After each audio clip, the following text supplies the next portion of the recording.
are you doing good or are you doing nothing? Now, this came about by a newsletter that came out from, I think it was outofmanliness.com. It's an email that I subscribed to, where they were talking about either doing good or doing nothing. And what that came about, it was a story someone had written in, or a blog post that someone had written in about a hot spotter or hot jumper. I think they're called overseas. These are the bush firefighters that actually get it dropped into hot zones to fight fires and things like that. We don't have them out in Australia, so I'm not too familiar with the term.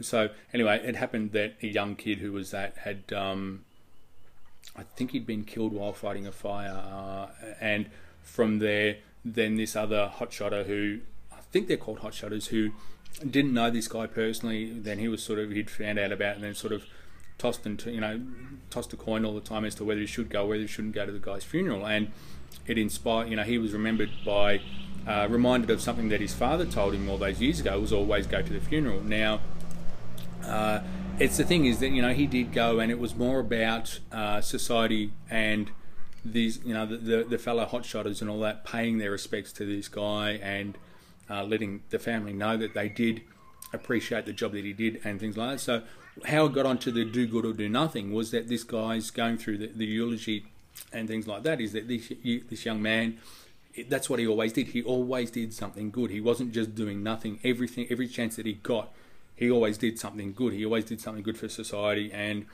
there was, story after story after story of where this guy has, this young man has actually done something good. And the reason that I'm talking about that now, because now there's a lot of turmoil going on YouTube relating to veganism. There's, I've said it before. Charles is going, pretty much. I think he's just open season on everyone that he doesn't agree with, or everyone that's said anything nasty about him in the past. Now, there's a lot of other YouTubers that are turning around saying, well, hey, no, oh, yeah, maybe you've, oh, no, I still like what he says, or I still like what he does. No, this is the thing. It is unacceptable for veganism as a social justice movement for someone on YouTube who's trying to promote themselves as a leader, an educator, or whatever he's promoting himself as, or a personality, to call other vegans parasites, to call them tapeworms, to bully and harass people, and to make up stuff just for the sake of getting views, because they know that person X has a lot of people that aren't fans of his. So then, hey, let's just make up some story,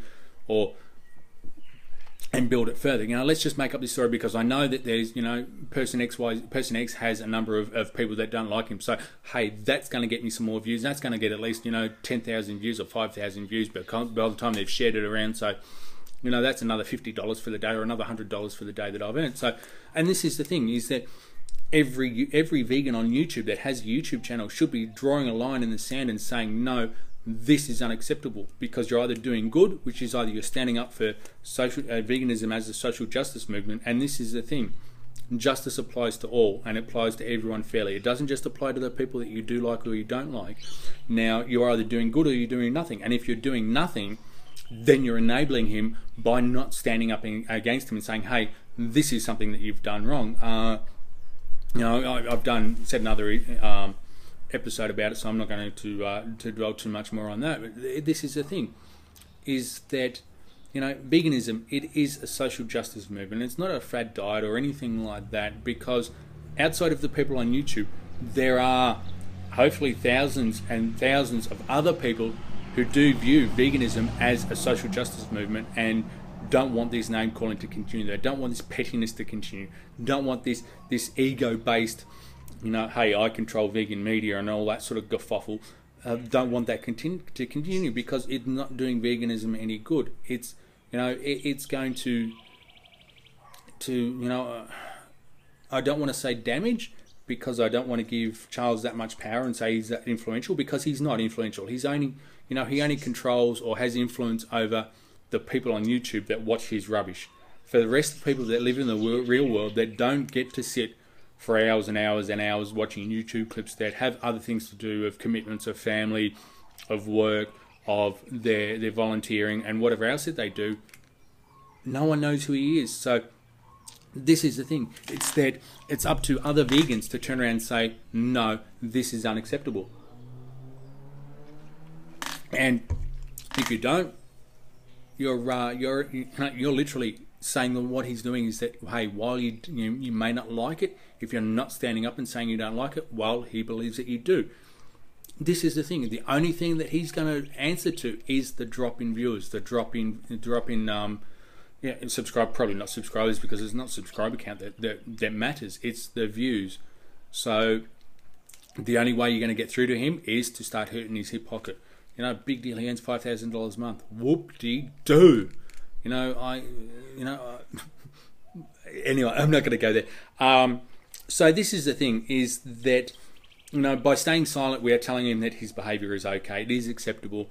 Hopefully there's more of us, and this also applies to those people who are saying, oh no, I don't get involved in drama, or no, I don't, I'm not a drama channel. Well, there does come a time where you need to stand up and you say, yes, that is wrong. And I don't care whether you like the people involved in it or you dislike the people involved in it. So the enemy of my enemy is my friend, because that's all just BS. What you need to look at this situation, that's what's happening with Charles at the moment. That is unacceptable. This is the thing. I've done it a number of times. I believe protesting is unacceptable because it bullies and harasses other people.